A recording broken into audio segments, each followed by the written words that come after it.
It's the How Games Make Money podcast. I'm your host, Jeff Grubb from GamesBeat.com. This is the show where I talk to people working in and around the video game business and ask them how this whole thing works. New episodes come out each Monday. I'm also considering starting a Patreon. Let me know if that's something that anyone would be interested in supporting. I'm curious to see if anyone would be. It's kind of hard to tell. If you are, definitely let me know. On this episode, though, I'm talking to Chris Charla, the director of idXbox. He joins me to talk about bringing indie games onto the Xbox platform. Chris explains where that program is headed, but we also dive into how far it has come since the days of 50 megabyte limits and publishing requirements on the early Xbox 360. I love this conversation, and I hope you will too. But first, thank you for listening. You can get more from me at GamesBeat.com. Email me about the podcast at jeff.grubb@gmail.com with the subject line, How Games Make Money. Or reach out on Twitter. I'm at Jeff Grubb. The show is at HGMM Show. And again, if you want to email me or get me on Twitter, let me know what you think about that Patreon idea. I would really appreciate it. Okay, let's get all that out of the way. So yeah, we're good to go. Let's start the show. Thank you for listening. Let's go to Chris.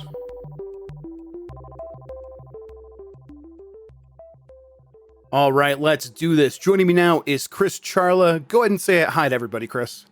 Hey, everybody. How's it going? I'm really glad you could join me. I really appreciate it. We're going to be talking a lot about ID at Xbox and indie games and publishing and everything about that.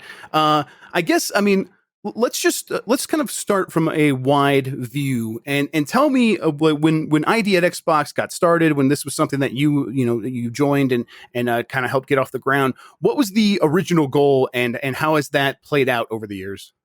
Okay, yeah, sure. So the original goal when we started ID at Xbox was to help bring independent developers into the next generation. Back when the next generation was Xbox One.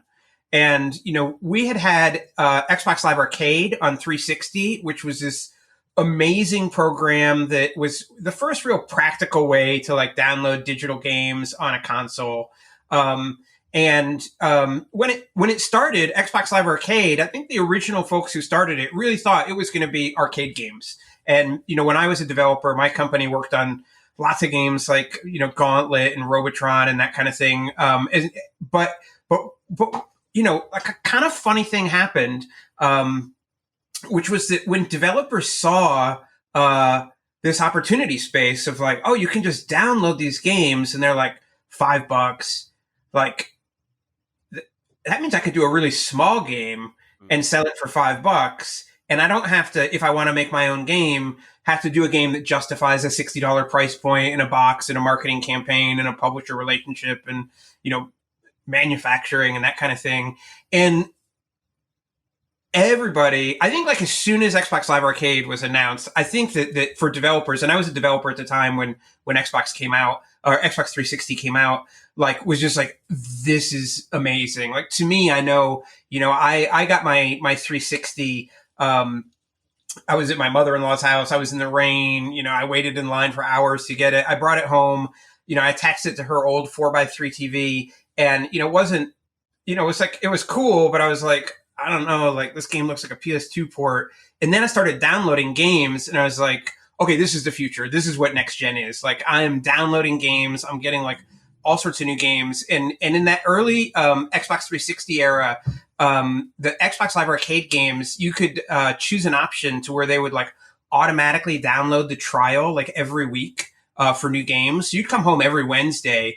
I'd come home from work and there'd just be a new game waiting on my TV or waiting on my console. And it was just to me, it was magical. And I think to a lot of people. And so we saw on the 360 era, so many cool developers just spring up. And, we canonically kind of talk about that Summer of Arcade from 2008, which is more than 10 years ago now, when Castle Crashers shipped and Braid and, Shadow Complex as all of a sudden indie games, which have been, in development forever, and folks had never really stopped making them, but all of a sudden they burst onto console, burst into the cultural consciousness, the mainstream, and it was just amazing. Like, to me, as a game maker, it was fantastic. And then when I later joined Microsoft, I was working on Xbox Live Arcade. I was like a kid in a candy store. I mean, I was like so stoked to be able to work on those games. And so ID was really our way of helping those devs make the next step onto Xbox One. And the reality is, I think with 360, like, we really led in 360. We created the system, and devs found success there. But what we didn't anticipate, and maybe impossible to anticipate, was that the scene moved way faster than we could. So when Xbox 360 was, architected in like 2003, and 2004, and it was not able to keep up with what the speed with which the independent developer community was moving. And the biggest place that came about was in self-publishing. There was really no facility for self-publishing on Xbox 360. You had to work with an established publisher, and that was really because of like back end considerations. It was not like a policy decision. It was like a technology limitation of the 360. But as the generation went on, 2004, 5, 6, 7, 8, it became obvious that that's where independent development was going, right? Was self-publishing. And so we ended up by the end of the generation, we were chasing it a little bit. And so ID was really conceived as our way to get right with devs and make sure that we're running a program or running a console broadly in a way that's like developer driven, that's addressing the needs and the wants of developers. So when we started ID, like, we actually started, first of all, we Twitter comments, like we were pretty well aware of some of the things, that the pain points that people were having on 360, but we went out and talked to tons and tons of developers. I was just chatting with Angela Hessian last night, who's the woman who was the co-founder of ID with me, and we were just talking about how many devs we talked to, and we used to publicly say it was 50, and we were chatting last night, and she was like, it was 100. Like, we talked to everybody, and we had the benefit of having a good relationship with developers, and they weren't afraid to tell us as we evolved what the program was going to be. Like, this is stupid. There were some ideas we had early that were like well-meaning, but maybe a little paternalistic, and devs were like, no, that's not it.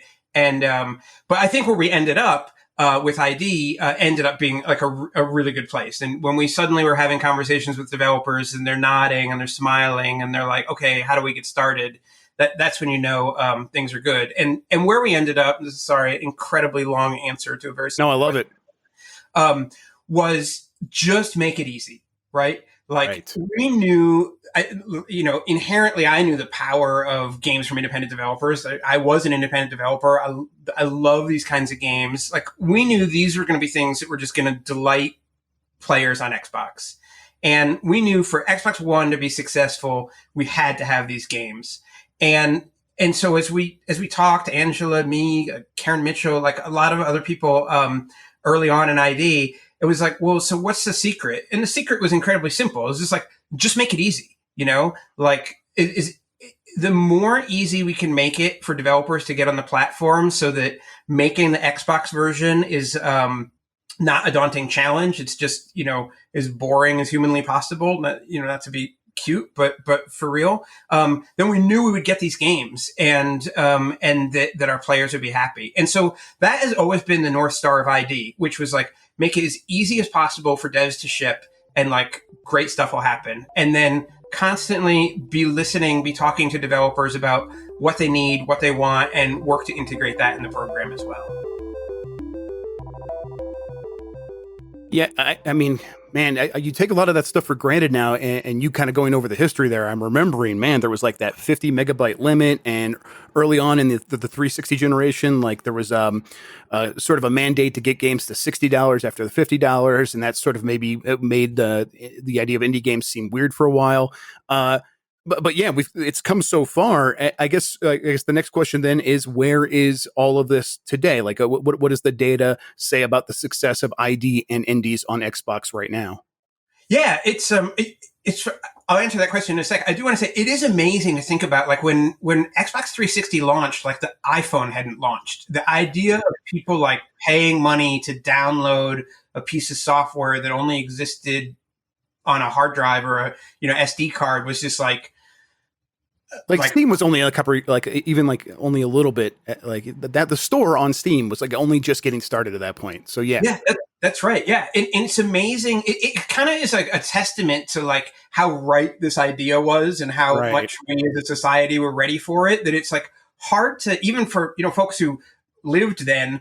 It's hard for us to imagine. And to me, something that's just fascinating to me as as a student of history and a fan of video games is now we see games from developers who, maybe they're like 22, which means they were like 10 during that first summer of arcade. Like they have functionally grown up in a world where digital distribution, democratized access to development tools has just like always existed. And it's like, it's awesome. And it's also just kind of cool to have been there at the transition and in some small way to have been kind of like part of the transition. So anyway, it's a little bit of an aside, but the question you asked was just how ID is doing today, and it is it's doing super well. I say that, and like it's hard because like I'm not like a personality type who's like a pat yourself on the back and put your feet up on the couch or something. Like when I think about it, I only think about like the things where we still need to improve and how we can help things. But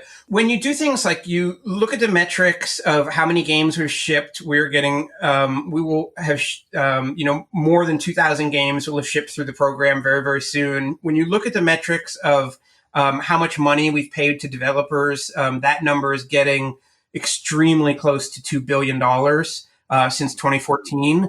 Like, that's pretty awesome. Like from those metrics, like those are, things that tell me like the health of the platform is really there. And, of course, video games are a hit driven business. Not every game is a success, but knowing that games can come from any place, not just established developers, not just experienced developers, and have like a completely realistic shot to make, not just sustaining revenue, but like I would say like life-changing amounts of revenue for the developers is really cool. And I think that we're now at a point where you and I can remember when before there were indie games on console, and when there was this kind of big divide between like indie games and AAA games. And now I think that like a modern player, somebody, who's maybe like 18, just coming into like games in a serious way, it's not even something they think about. It's really indie games or games from independent developers have just become so integrated into the fabric of Xbox and everywhere in the industry that it's like it's pretty cool.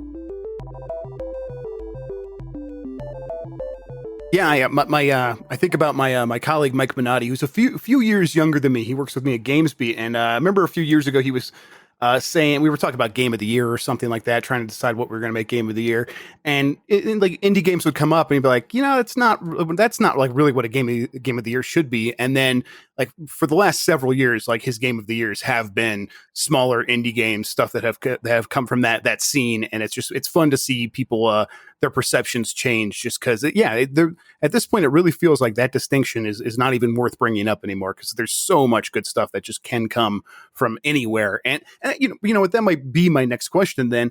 When I'm thinking about like what makes a good platform, or what does a good platform produce in terms of distributing games, there's this idea of like, can it produce the next Minecraft, or can it produce the next PUBG, or can it have like at least a hand in the story of establishing these new kinds of games? Is that something that you think about when you're working on ID? Yeah, absolutely. Less so now than when we first started the program, because we know how the marketplace performs now. We know that like games, again, regardless of size, regardless of where they come from, have the opportunity to have like really great success. When we were first starting ID, we knew how the market had performed on 360, and were able to see how the market had like changed somewhat over the lifespan of 360. And to some degree, it was an article of faith, right? Where, on Xbox One, we were going to sell every game digitally. Like it's almost, you almost can't remember that like on 360, most games weren't available digitally until they'd been out for a year, and then they were available on games on demand. But on Xbox One, we made this decision. We're going to sell every game digitally from day one. And we made this really tough decision that we were not going to distinguish between the indie games or the digital only games in Xbox Live Arcade and, the games that also had retail components. So we were going to have one store, all the games were going to be assorted together. And that was like that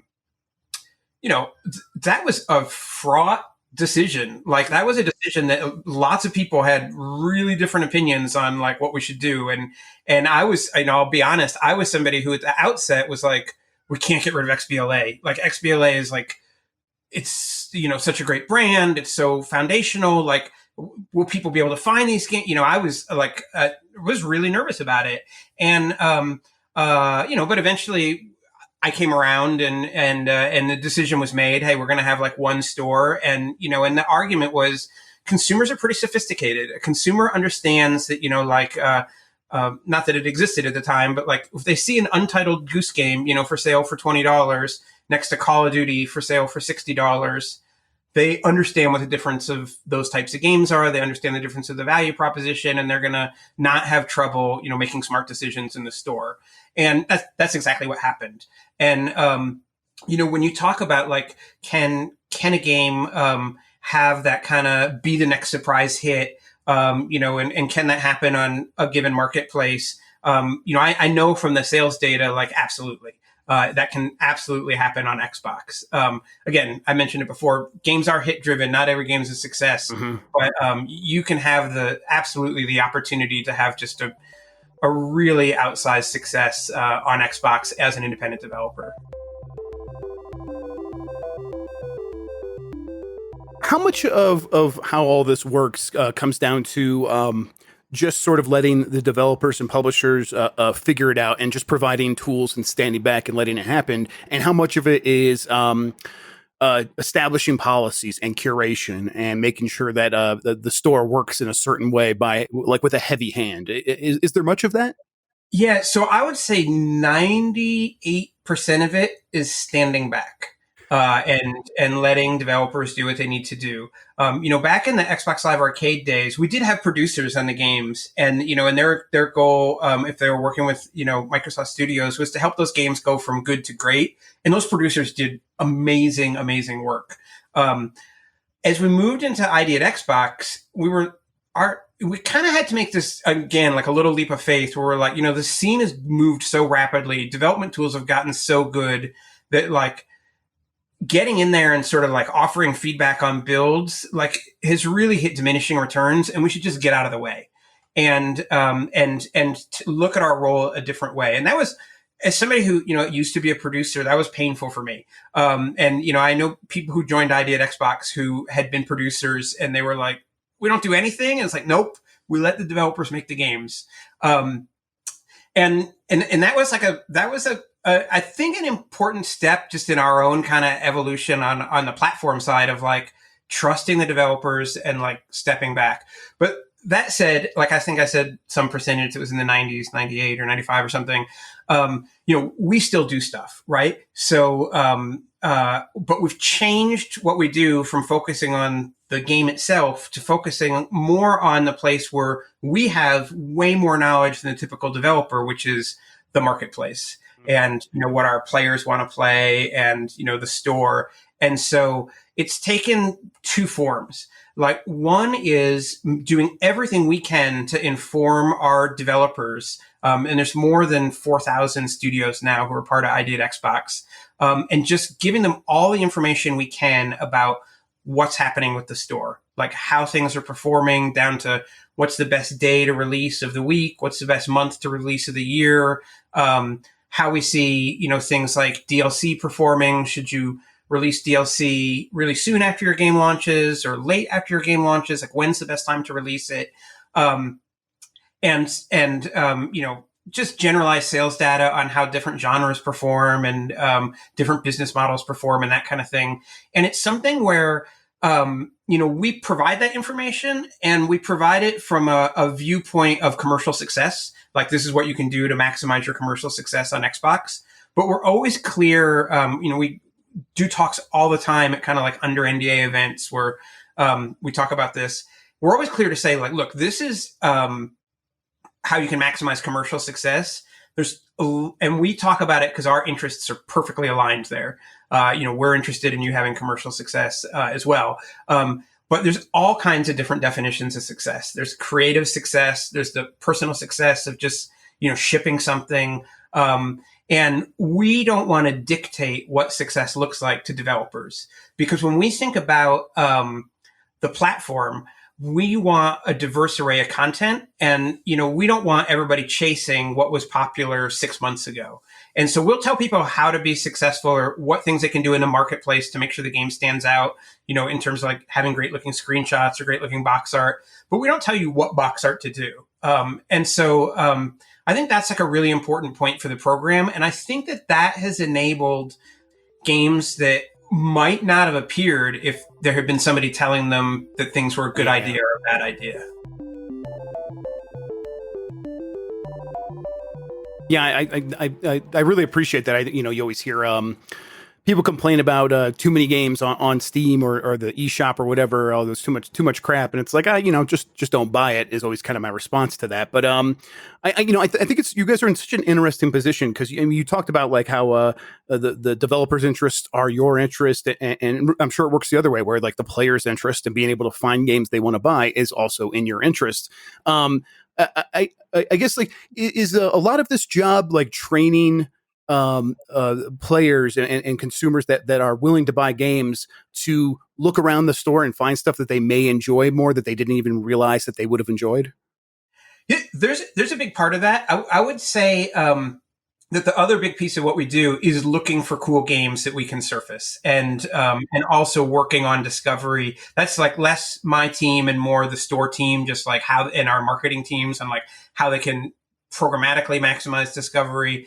But because we do get the benefit of seeing all these games, whether they're concept stage or early on, we see a lot of games. Cuphead is a perfect example, where you're like, that game is really cool. Everybody needs to know about that game. And, we do everything we can to make sure that people know about it. When it comes to helping players find new games, it works in a couple ways. One is obviously store curation, event curation, what we can show at different events and that sort of thing. And then, honestly, the last couple of years, Game Pass has been a huge, huge part of that.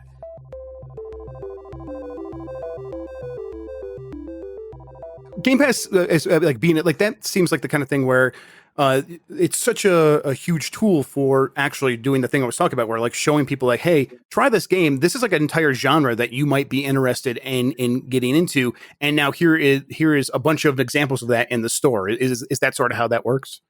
Yeah, it has been like transformational, I think, for independent developers and all developers, honestly. There's an anecdote that I know has been repeated before in the media, which is that before Human Fall Flat came out, or when Human Fall Flat came out, something like 40% of the people who played that game through Game Pass had never played a puzzle game before on their Xbox. And of that cohort, 40% went on to like buy a puzzle game outside of Game Pass within like the next 60 days. So it's just like it like what I love about Game Pass. And again, this is, going to come from the perspective of somebody who's old and still remembers buying most of their games at retail. And more than buying games at retail, I remember going to like Blockbuster and renting games.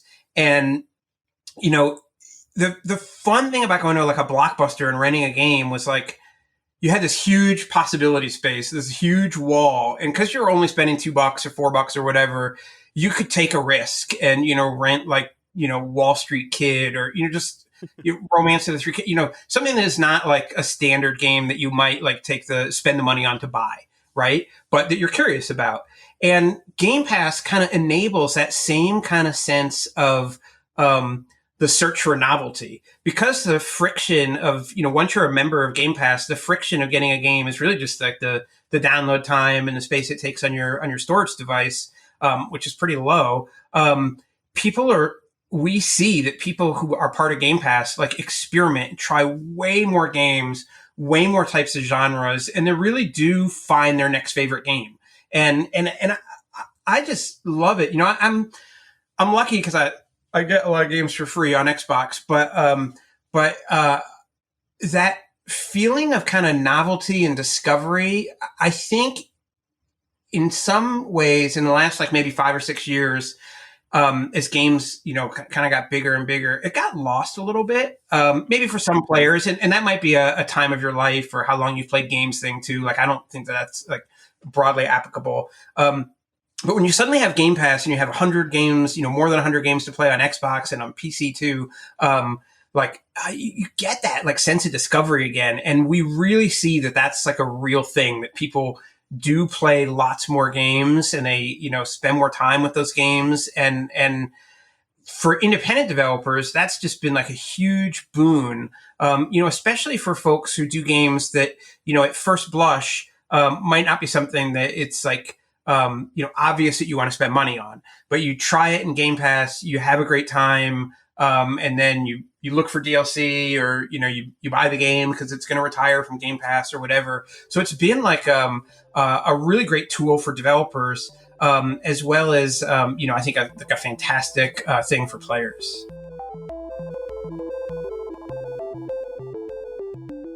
Yeah, and how has Game Pass changed the conversations for your job specifically? Like when you're talking to developers and they're asking you questions like what should I be doing to appeal to the people who are playing on Xbox? Has Game Pass had an effect on like the actual content of the games that these people are creating? We have gotten some concepts recently and talked to developers recently where they have said explicitly, like, I made this game because I was thinking about subscription. And it informed different ideas about the way they were doing some things with the game. Obviously, unfortunately, I can't go into details, but so we have gotten a couple of those. But it's really been more a case where, as part of the curation that we do on the platform, we'll be looking at games and thinking like, okay, this is super special. I think people are going to really like this. Like, let's give it a shot. And it's been cool. Because of like, and I can't go too much into this, but because of the way the business model for Game Pass is set up, it ensures that we're just as able to feature like a game that has like a multiplayer game that has lots and lots of play hours in Game Pass as we are to feature like a narrative game, a game like Oxenfree. And I think that's important. For developers, that they have a opportunity to participate very fairly depending on what kind of game they made, but it's also really important for players that Game Pass isn't focused on one type of genre specifically or one type of business model specifically. It really does represent the breadth of content that is just on the platform. Yeah, that makes a lot of sense. I you brought it up, but I mean, what is the most you can say about the way Game Pass works for indie developers? It works really fairly. I can't.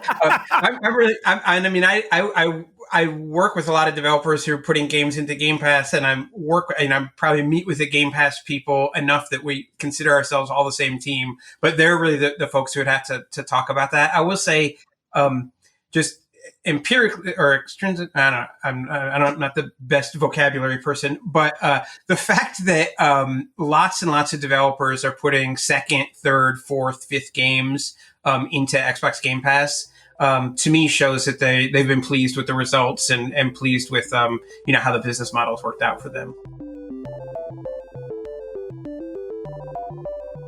So back to ID as a whole in the future. How's the mission changed? How does this fit into the idea of what Xbox is going into the next generation? Yeah, it's been interesting. I've been thinking about it a lot lately. Just how the mission has kind of evolved and how we see things. And I think that the North Star, like making it easy to get your game onto the platform, has never changed, and I don't see that changing as we move into the next generation. But what developers need has definitely evolved over the life, the 7 years of ID, and I think it will continue to change as we go into the Xbox Series X era.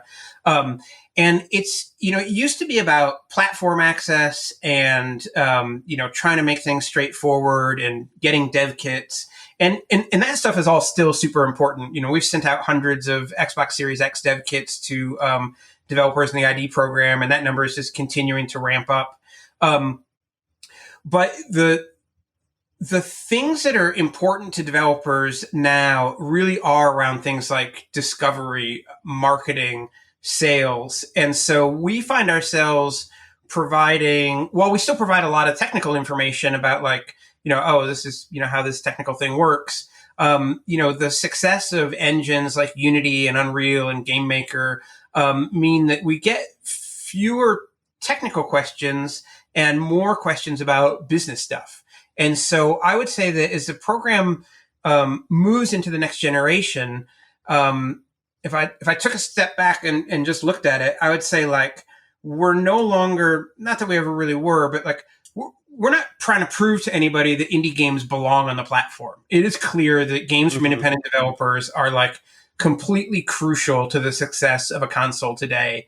I think there was this period years and years ago where some people, I don't mean at Xbox, but in the industry, it was kind of in that era where like indie is a genre, and they would try and get some indies involved so they could just check a box of like, we've got indies and move on. And it was kind of like a PR thing.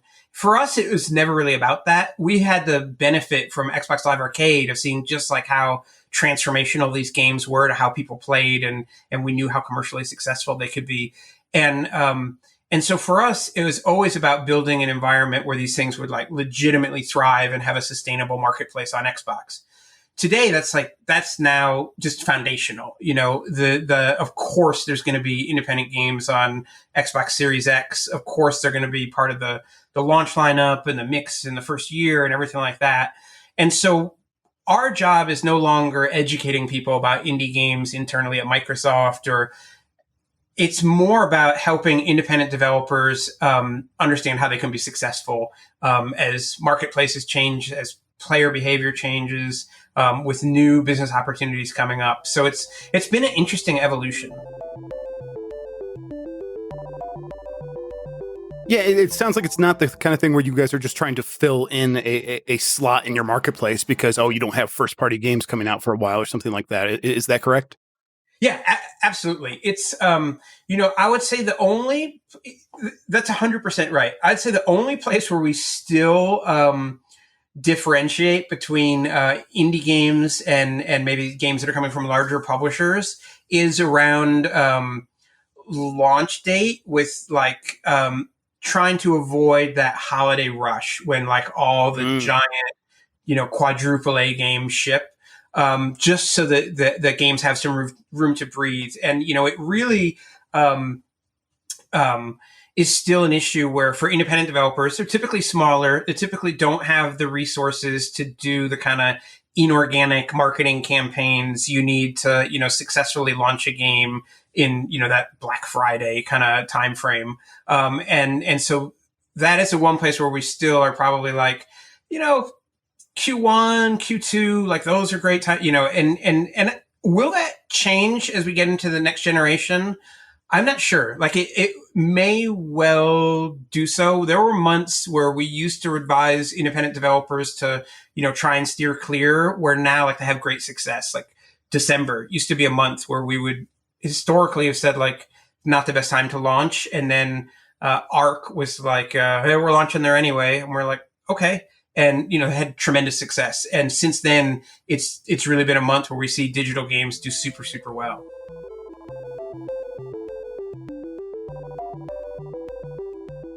I'm going to walk you through my understanding of what it would be like if I were an indie developer and thinking about going on Xbox. And I want you to tell me if I get anything wrong. If I'm making an indie game and I I go online and I'll apply to ID at Xbox and try to get it on the store. And there's no fee at this point. I agree to like a pretty standard revenue sharing contract, and then it's there. It's anyone can buy it, and then I just get like a check every month or so, based on the sales. Is that kind of how it all works? Yeah, that is basically it in a nutshell. Devs apply to the program, and then they send us a concept, we do concept review, and then we send them a publishing contract, which is not like we're publishing the game, it's just their contract to publish on Xbox. Right. And we send them 2 dev kits at no cost. Right now, it's mostly we're sending Xbox One dev kits. That's changing that as we're ramping up production of Series X dev kits. That's just like that mix is shifting. And then, they're in the program. They're off to the races. They have access to all the dev support and, dev information that everybody else has. I think the one thing that you didn't mention is that we do a lot of communication to the developers kind of in 2 times. One is just regularly. And so a lot of that is around just business details about the program, that kind of thing, but also around promotion. So like before E3, months before E3 or GDC, everyone will get an email, and everyone in the program will get an email saying, GDC is coming. We have an opportunity for, 20 to 30 games that we want to feature at GDC. If you're interested and you're going to be in San Fran, send a video by this day. And, and then we will spend like days watching all the videos with a pretty big crew. And it's really important kind of tenet of the program that, there's games that we've seen that we know we're really excited to promote and that we know we're going to show at a GDC or that kind of thing. But we really want to make sure that everybody in the program has an equal opportunity to pitch a game, to be included in one of those programs or E3. Obviously, you can't always include everybody who wants to be in there. You have to make those tough calls, and you have to curate it based on what you think is going to resonate with players. But we make sure that everybody knows about that. There's nobody who joins the program and is doing a game for Xbox who has not heard about the opportunities to show with us at a PAX or anything like that. And then as we get closer to launch, we ask when the game's going to ship when they first sign up, and obviously that date changes about 100% of the time. But as I get closer to launch, we get in touch and start to let people know what the current best practices are in terms of marketing and getting the game ready for the store. Because we change the store from time to time. And, whether it's, emphasizing videos or screenshots or marketplace text. And then also how to get through cert and get ratings and everything like that. And then, and then the game ships, and hopefully tons and tons of people play it and love it.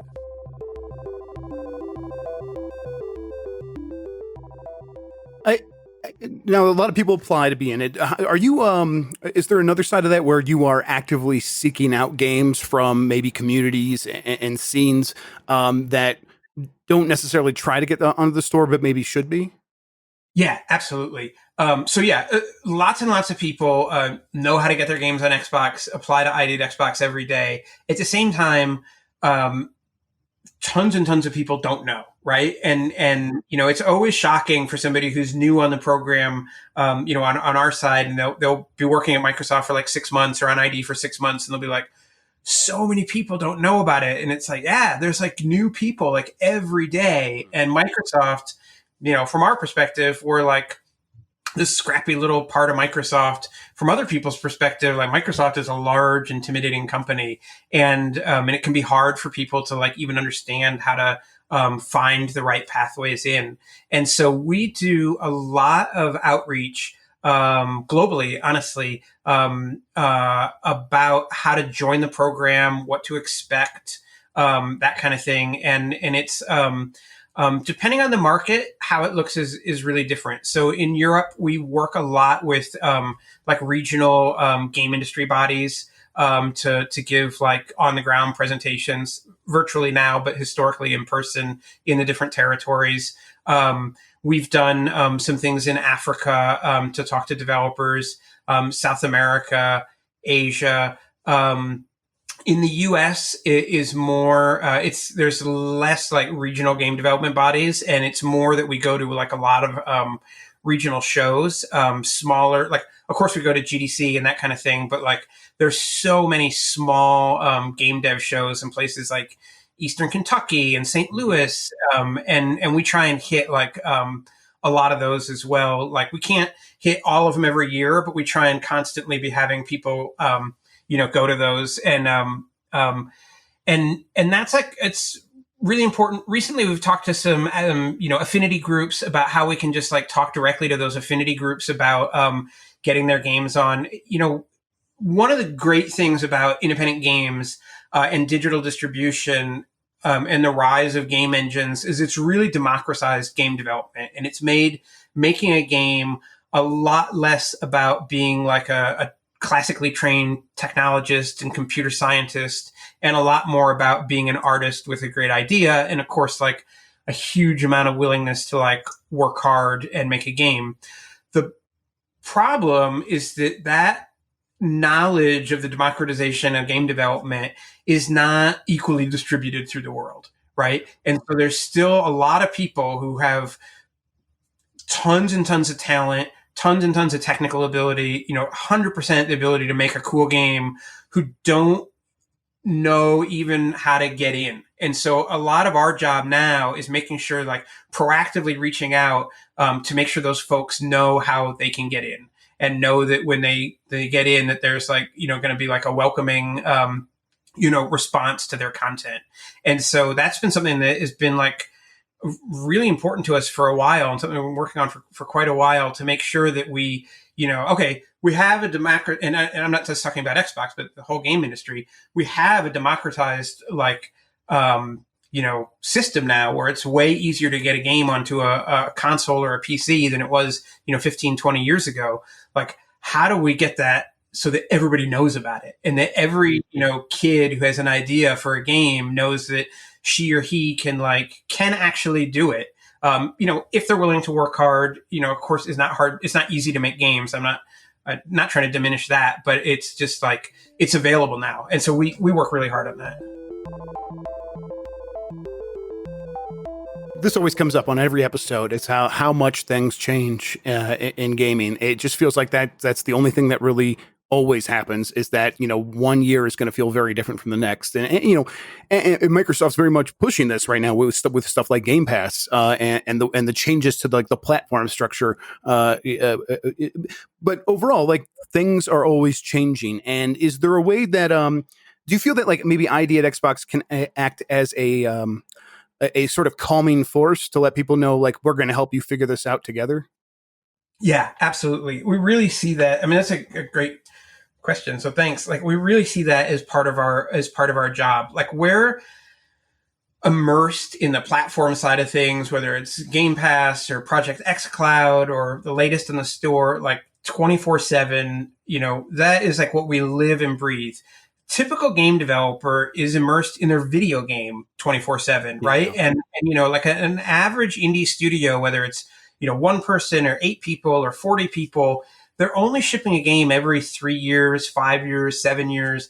And they are heads down, making the game during that time, which they should be, right? Like, that's what I want them to be doing. Like, I don't want them paying attention to the latest details of, Xbox business planning. Like, that's my job. Mm-hmm. But our job is also to make sure those folks like know what's going on. And so when they come up for air, when they start to think about selling their game or shipping their game, that they know what all the opportunities are. They know how the world's changed. And so it's something that we do. It is just something we do a ton of, is just talk to people about market conditions. And I think it's like one of, if not the most important thing that we do today, just so that like, we can be a resource for smaller developers who don't have a research department or the benefit of shipping, 14 titles a year, to understand like how the market's changed.